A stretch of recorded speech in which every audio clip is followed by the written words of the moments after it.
Assalamualaikum warahmatullahi wabarakatuh. Selamat datang kembali di channel video Saku Kimia, video yang berisikan mengenai penjelasan materi kimia dan pembahasan soalnya.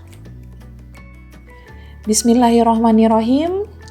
Jika kita perhatikan kemasan dari sebuah produk, biasanya di kemasan tersebut ada sebuah label.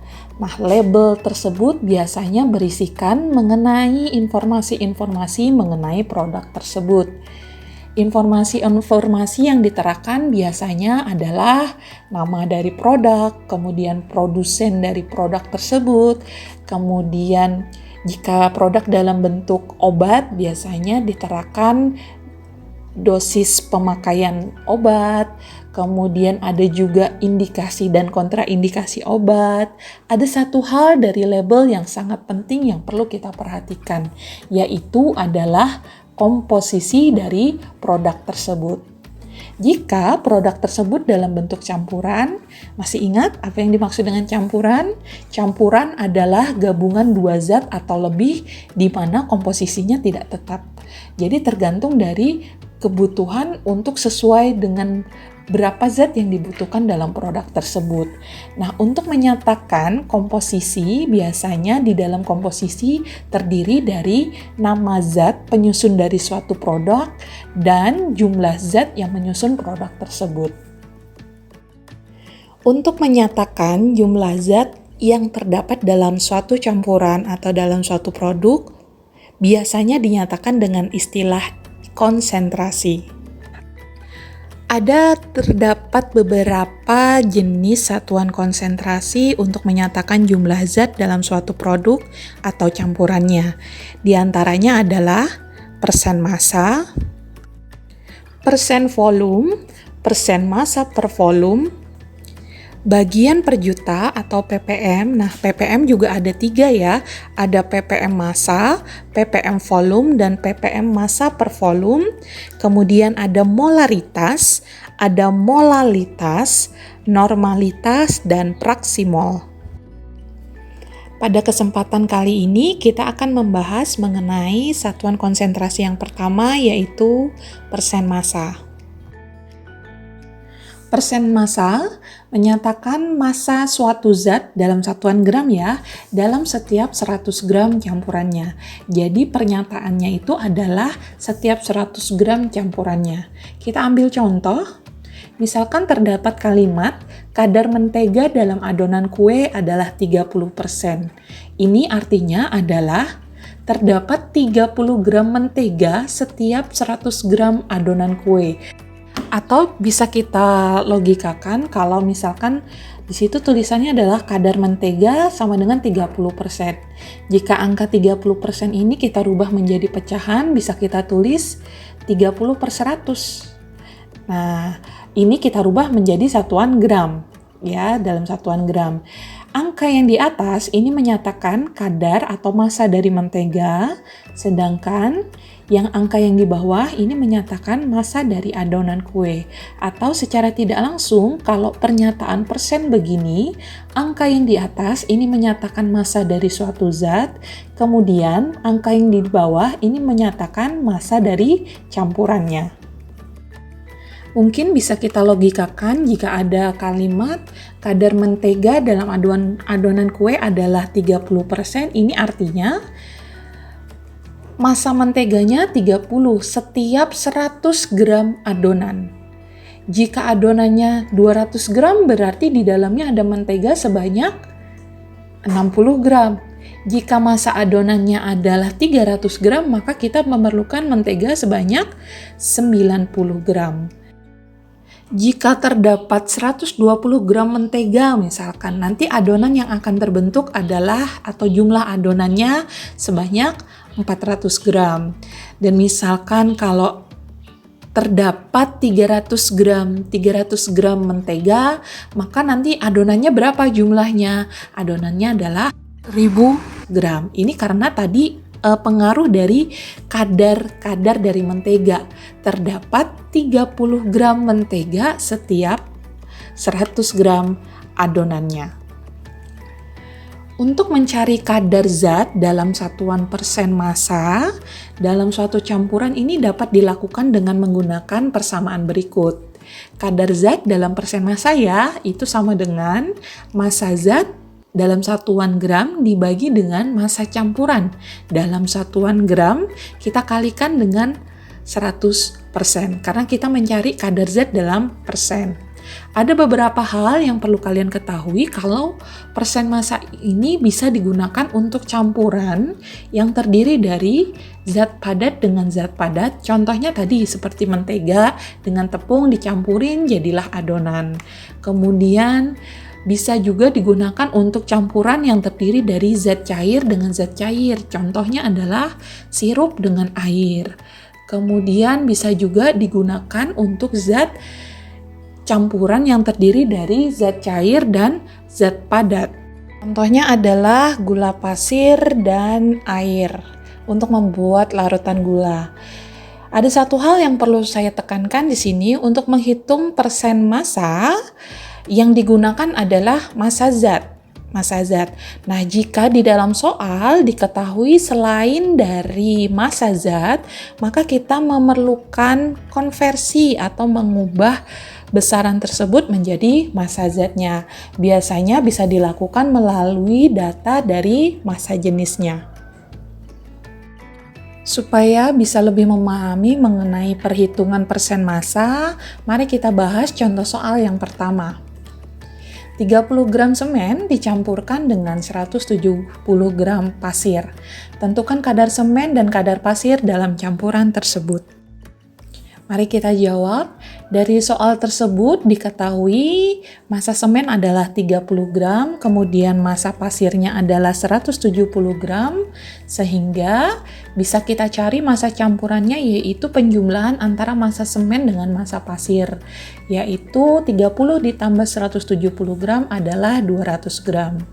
Untuk menentukan kadar semen bisa kita hitung dengan cara massa semen dibagi dengan massa campuran dikali 100%.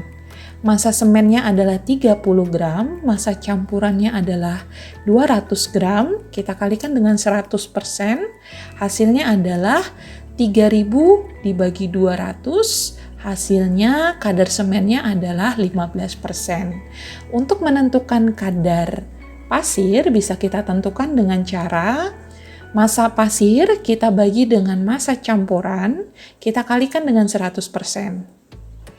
Nah, massa pasirnya adalah 170 gram dibagi dengan 200 gram dikali 100%, maka hasilnya adalah 85%. Nah, jika suatu campuran terdiri dari dua zat seperti ini, semen dan pasir, maka persen dari semen kita tambah dengan persen dari pasir, jumlahnya adalah 100%. Jadi, jumlah persentase dari setiap zat-zat yang menyusun suatu campuran itu jumlahnya adalah 100%. Lanjut kepada contoh 2. 60 gram garam dicampurkan dengan 240 ml air jika diketahui massa jenis airnya adalah 1 gram per mililiter. Tentukan kadar garam dalam persen massa ya dalam campuran tersebut. Nah, ini campuran yang terdiri dari zat padat dengan zat cair. Yang satu diketahui massa garamnya adalah 60 gram, kemudian diketahui lagi volume dari air ya, 240 ml. Nah, ini tadi yang seperti saya katakan, jika diketahui selain massanya, untuk menghitung massa dari air, kita memerlukan data dari massa jenis airnya yaitu 1 gram per mililiter. Arti dari 1 gram per mililiter adalah jika suatu air ini volume massanya adalah 1 gram, maka otomatis volumenya adalah 1 mililiter. Nah, bisa dikatakan di sini volume airnya 240 mililiter. Berarti massa airnya adalah 240 gram. Atau bisa kita artikan seperti ini. 1 gram itu sama dengan 1 mililiter. Kalau dia volumenya adalah 240 ml, maka massanya adalah 240 gram. Jadi massa campurannya kita tambahkan. Massa garam ditambah dengan massa air. Massa garamnya adalah 60 gram dan massa airnya adalah 240 gram. Sehingga massa campurannya adalah 300 gram. Untuk menentukan kadar garam bisa kita tentukan dengan cara massa garam dibagi dengan massa campuran dikali dengan 100%, maka massa garamnya adalah 60 gram dibagi 300 gram dikali 100, hasilnya adalah 6.000 dibagi 300 sama dengan 20%. Lanjut ke contoh soal ketiga. Kadar unsur kalium dalam pupuk NPK adalah 15%. NPK itu pupuk yang terdiri dari unsur nitrogen, fosfor dengan kalium.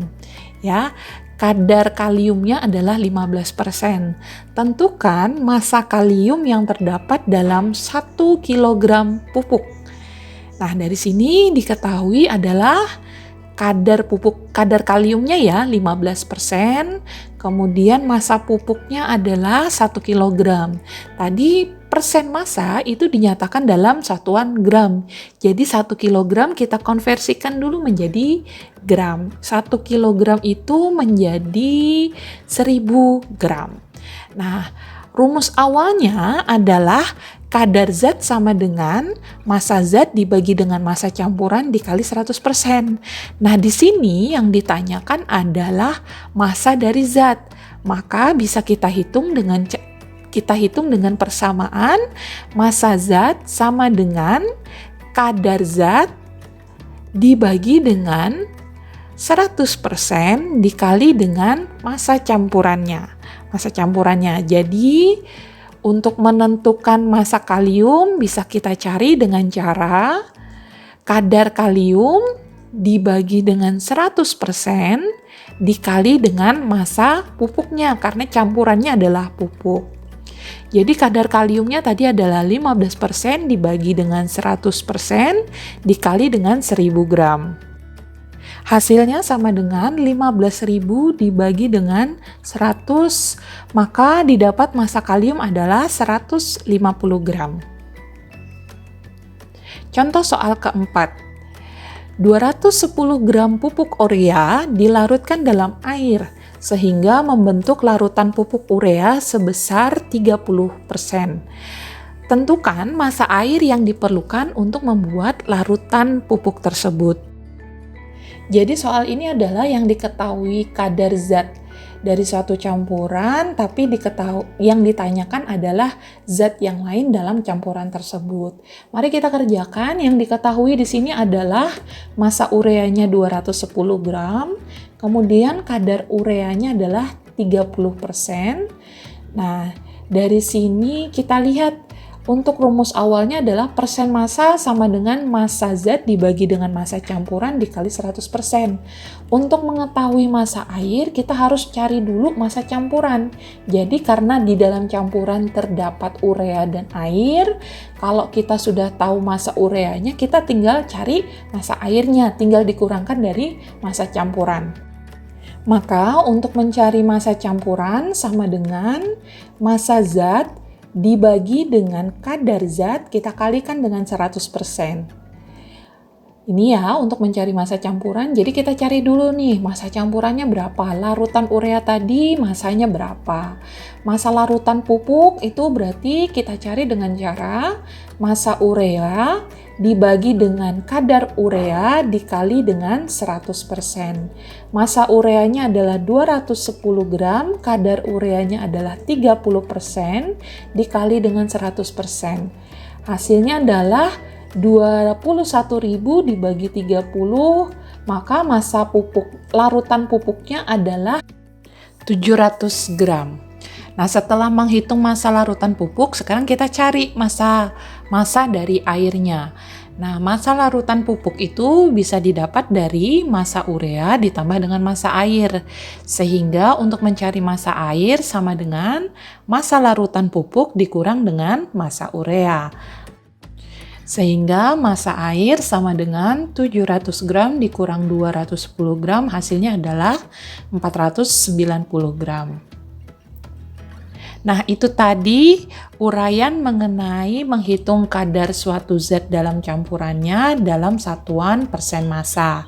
Untuk menghitung persen massa bisa digunakan rumus sama dengan persen massa sama dengan massa zat dalam satuan gram dibagi dengan massa campuran dalam satuan gram dikali dengan 100%.